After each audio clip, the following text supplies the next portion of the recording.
সুপ্রিয় ভালোবাসার বন্ধুগণ, আমরা আছি গ্রামীণ পরিবেশে, গ্রামের রাজ্যে, সবুজের রাজ্যে। আর সবুজের রাজ্যের একজন রাজা সফি আর একজন রানী শিল্পী।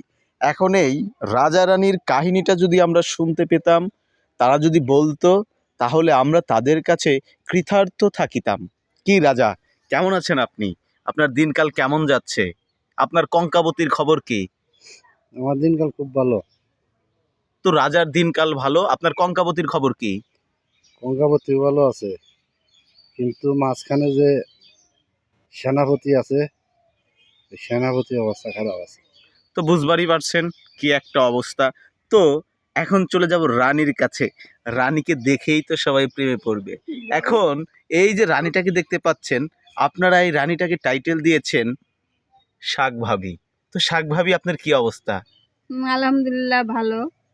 তো সবাই ময়দা সুন্দরী হয়, টমেটো সুন্দরী হয়, মিষ্টি লাউ সুন্দরী হয়, আপনাকে শাক ভাবি বলার কারণটা কি বলুন তো? আমাকে শাক তুলতে দেখেছিল তো, সেই জন্য শাক ভাবি নাম দিয়েছে। তাহলে বুঝতেই পারছেন, রাজা রানী, রানী রাজা, দুজনেই কিন্তু ব্যতিক্রম।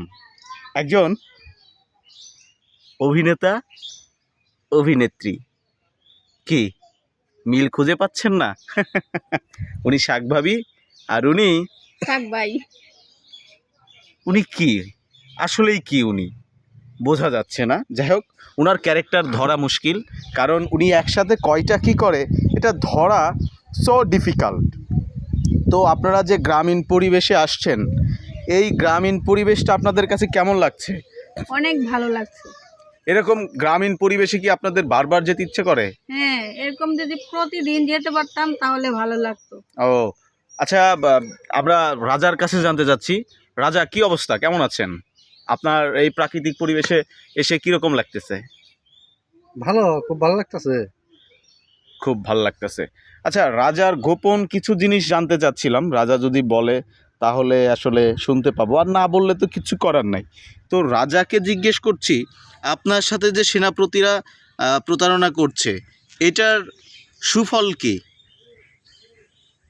যার যাবা কর্ম তার হেবা ফল, যে কর্ম যেরকম করবে সেই রকমই পাবে। তাহলে বুঝতেই পারছেন, রাজা কিন্তু অনেক মুডি একটা রাজা।